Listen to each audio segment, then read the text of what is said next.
Le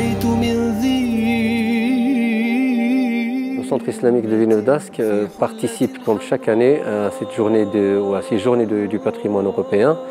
On le fait dans la perspective ou bien dans l'objectif de s'ouvrir aux autres, de faire connaître la mosquée de Villeneuve-d'Ascq aux autres, de faire connaître l'islam aux autres.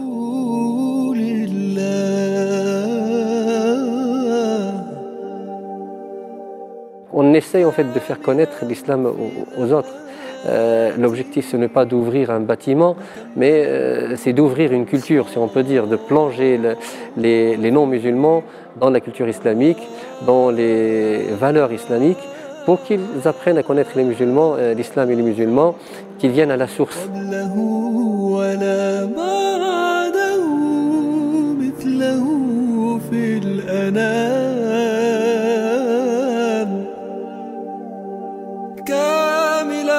في ذاتي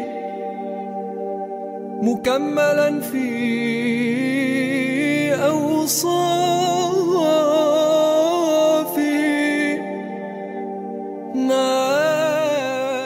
Cette année, on a choisi un thème bien précis pour ces journées du patrimoine, c'est le prophète Mohammed sallallahu alayhi wa sallam.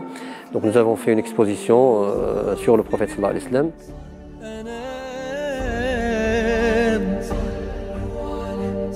أبيض اللون مشربا بالحمرة وجناته مروية. أبيض اللون مشربا بالحمرة وجناته مروية. À l'occasion des journées du patrimoine à la mosquée de Villeneuve-d'Ascq, c'est l'occasion de présenter un peu ce travail où on a à la fois des influences, des inspirations venant évidemment de l'islam, mais aussi de l'hindouisme, du bouddhisme, de la Bible et du taoïsme. Nous avons fait une visite guidée sur 5 stations de la vie du prophète sallallahu alayhi wa sallam pour donner un résumé de la vie de ce grand homme. Et alhamdulillah, ça a été une réussite, ça s'est très bien passé. قمري الجميل حواجبه هلالية كحيل الطرف أهدب العينين. La genèse, si tu veux, de ce projet-là, elle s'est faite au début des années 2000, où il y avait d'un côté un besoin, parce qu'on était, si vous voulez, l'association était dans des préfabriqués rue Offenbach, et il y avait un besoin de construire un lieu de culte qui était un besoin depuis 1979. Et en même temps, il y avait un contexte particulier, c'est qu'il y a une jeune équipe qui avait repris l'association et qui voulait faire un projet en adéquation avec son temps. Donc dans ce contexte-là, de là est partie la réflexion qui a donné des grandes lignes, des lignes conductrices qui sont l'écologie, et de l'autre côté, l'ouverture. L'ouverture a été vraiment le premier pilier important dans la conception de ce lieu, parce qu'il y avait un besoin de communiquer de manière apaisée autour de la religion musulmane. Et donc la question qui nous a été posée, c'est comment l'architecture pourrait participer à cette communication positive. Donc c'est ce qui a donné lieu à l'ouverture de cette architecture. J'ai choisi ce type d'architecture-là parce que c'est un type qui est assez neutre, finalement. Et la neutralité est une nécessité quand on a une communauté musulmane qui est très variée et d'origines diverses. On ne vient pas exprimer la culture d'origine de quelqu'un. Et donc cette architecture qui est finalement très simple, mais loin d'être simpliste, vient rendre le sujet du lieu de culte sans pour autant l'attacher à une quelconque nationalité. Et ça, en soi, c'est un défi de cette architecture. C'est pour ça qu'on l'a choisi.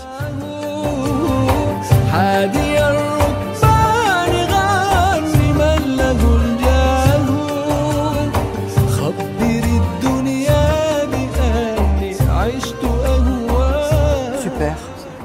Oui, super. C'était pas du tout la même chose que la première fois quand je suis venue. Bah écoutez, on est super contents, vraiment. On a vraiment l'impression d'avoir une ouverture et un bien-être. On se sent vraiment très bien ici. Moi, j'ai trouvé qu'au niveau de l'organisation, au niveau de l'accueil, et puis au niveau des infos, il n'y avait rien à dire. Non, c'était très bien, ouais, c'est intéressant. Nous qui faisons du catéchisme, ça nous a apporté pas une ouverture et aussi une ouverture sur l'autre religion et de se dire qu'en fait on n'est pas si différents que ça et qu'on est tous pour un message de paix et un message d'amour, quoi. Comme je disais à madame, finalement on s'aperçoit qu'on a tous le même Dieu.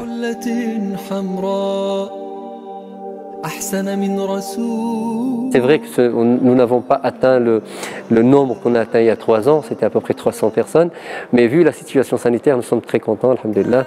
Nous avons reçu 150 personnes, nous avons accueilli dignement, nous avons partagé avec eux, nous avons discuté, échangé, et alhamdulillah, je pense en tout cas les retours que nous avons sont très positifs de leur part. Même les petites filles qui sont venues étaient très très contentes. Ils ont bien apprécié d'ailleurs la qualité de la visite guidée de Soufiane Miziani à propos du prophète sallallahu alayhi wa sallam. Ça a été très très bien apprécié, alhamdulillah. Voilà, je pense que la journée a été bien pensée, elle a été bien préparée. Le cadre était très chaleureux pour nos concitoyens qui ont fait le pas pour nous rendre visite. Alhamdulillah, nous sommes contents et heureux du résultat. Alhamdulillah.